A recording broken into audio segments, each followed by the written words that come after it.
If you feel that your Toyota Land Cruiser 250 isn't quite butch or capable enough for daily use, then you might want to consider one of these. This is an Arctic Trucks Land Cruiser 250 AT37. It's for those people who want a bit of extra wide arch chunk. So today I'm going to be finding out exactly what it takes to take an already off-road capable car and turn it into something capable of complete off-road dominance. And we'll figure out that these things aren't just for the Arctic. Well, I'm here, can't find their trucks anywhere. By looking around the UK operations workshops. Now, Arctic Trucks, full disclosure, already has a little bit of history with Top Gear. You may recognise this Hilux. But this will be a short film because it's just a bolt-on lift kit and 37-inch tyres, right? Wrong.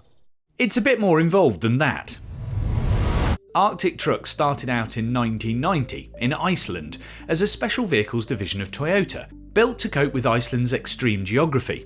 So this car is going back to its roots as a Land Cruiser product, albeit an LC250 Prado product.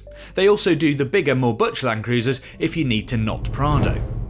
This particular model is a co-production between Arctic Trucks mothership in Iceland, the UK operation and Toyota Africa distributor CFAO, and it's a bit more than a lift kit. Let's start with the really obvious bit, because these are 37-inch tyres and you can choose between BF Goodrich all-terrain or mud-terrain versions, and I prefer these mud-terrains because they just look a bit more butch, and they have dual valves. Now these help you inflate and deflate the tyres much more quickly, which is handy when you're off-road, and they're mounted on 17-inch Arctic Trucks heritage wheels to go with the LC250's slightly retro feel. One detail I really like is that the hole in the wheel is very much like the A in Arctic Trucks. It's just a sweet little thing.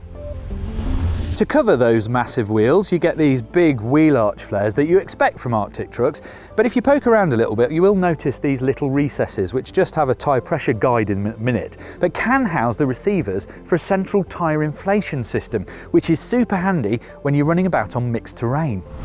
Then you've got beefier side steps, different mudguards both front and rear, different badging, and a multifunction receiver hitch to plug and play whatever you need to on the back. But the visuals are only half the story, because if you lift the car 40mm and stick 37-inch tyres on it, when they're on the road they tend to be a bit rubbish. I've done this without any skill on cars over the years and I ended up with automotive blancmange. Slightly dangerous automotive blancmange. So Arctic Trucks goes much further. The suspension system is actually a bespoke adjustable performance setup from a company called R53, who also incidentally supply bits to the GMA T50. So you've got much bigger dampers, match springs and hydraulic bump stops that go some way to mitigate all the squish from these massive tyres. Now I have driven lots of Arctic Trucks products on the road before and they are remarkably comfortable and unblobby on the road.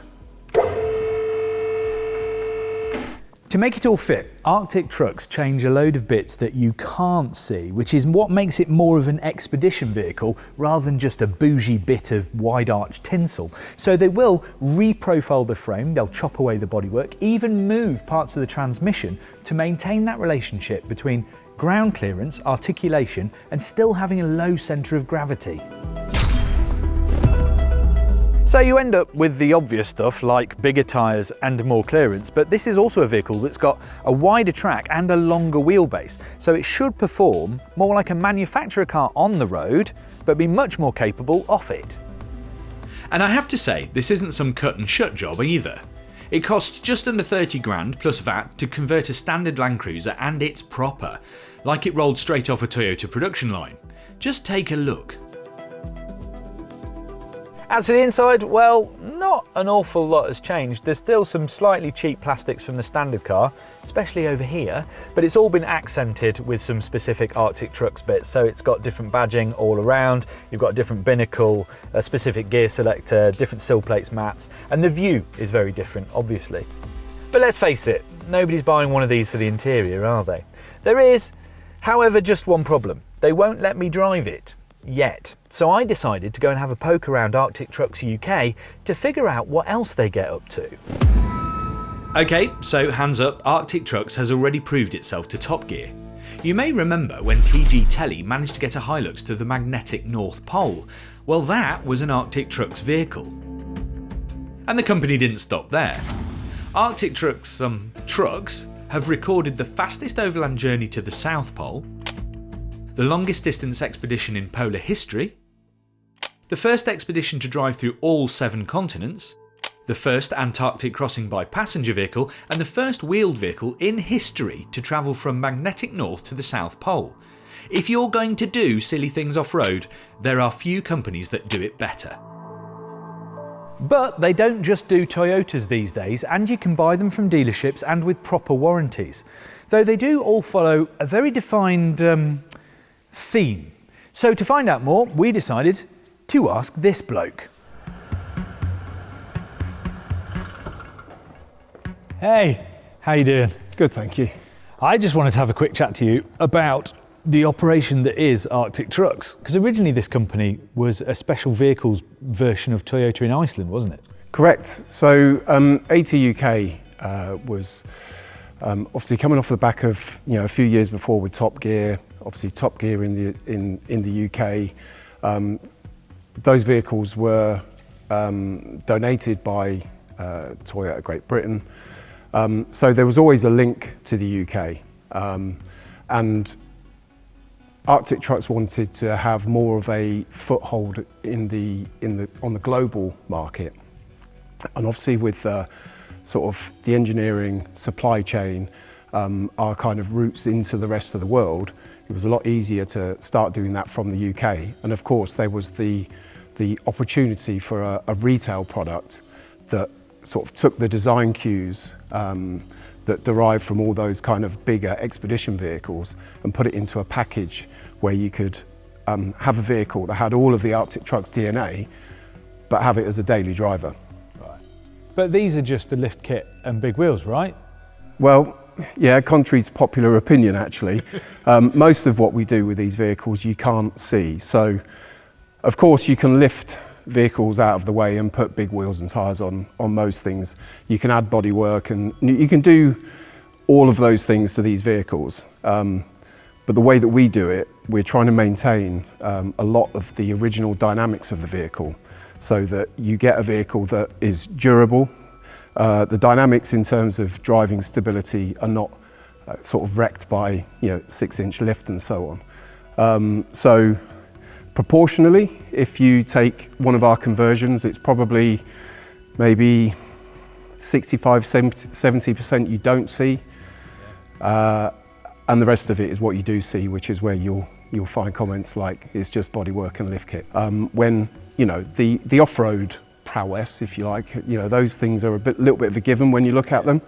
But when you take them out and you drive it on the road and you realise you can corner without rolling all over the place and so on, it's actually those things that surprise people the most. Because these things have already been tested in the massively extreme conditions. I mean, you've got a roll call of kind of world first as long as your arm. Correct. But is that the point then, that if you got into one of them and drove it down the road, it would feel quite normal? Normal people can drive them, right? They don't need an HGV license. Absolutely. When you get inside and you start to drive, as I say, it's the thing that surprises people the most, that they don't need any kind of special skills. In fact, in terms of how they drive, and particularly when you take it off-road, it's a bit of a leveler. You don't need loads of experience, like starting with a good base vehicle, which is already quite capable, and then adding the elements that we add, actually enables you to go to places that most normal people wouldn't even dream of. Apart from the really extreme ones, which are obviously expedition vehicles, who buys them? Well, I mean, it's varied. Sometimes it's tradespeople, sometimes it's explorers, sometimes it's just people that want to look cool in a truck that has some kind of authentic underpinnings for capability. What happens if you have an Arctic truck and you break it? I mean, do they come with warranties, but it's actually allied to Toyota, isn't it, or whoever you're working with? Well, in most cases, that's exactly what happens. We like to go to the market in full concert with the manufacturer. But in any case, there's always like full aligned warranty with all of our products. That tends to be these days kind of 5 years, 100,000 miles, just like, you know, the base vehicle that you're in. Normal. Just normal. We like to try and make the journey for the customer the same as it would be for any other vehicle. So what, if you were to describe Arctic trucks to someone who hadn't seen one and didn't understand what they were, tell me what an Arctic truck is. So an Arctic truck will always start its life as an improvement on the base vehicle's capability. That's, you know, we don't do anything that doesn't improve the capability.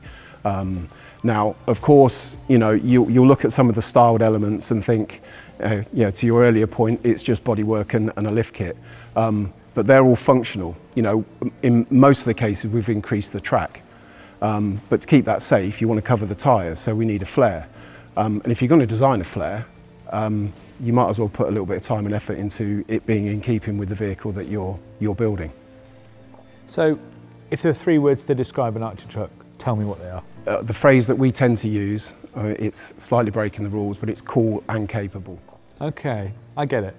And what's next for the company then? Where does it go from here? Because all of your cars do have, forgive me, a bit of a theme. Yeah. Like, what do you do next? Do you work with different brands? Do you convert different cars, or what's going on with it? Well, I mean, obviously, as you know, the world moves on and we move more into kind of an EV space. You know, we've worked on some of those projects already with the Ford F-150 Lightning, the Nissan Ariya project. Yeah, I was going to say the Ariya that did north to south. Yeah. So, obviously, you know, all companies that kind of work in this space will at some point need to move more towards those things.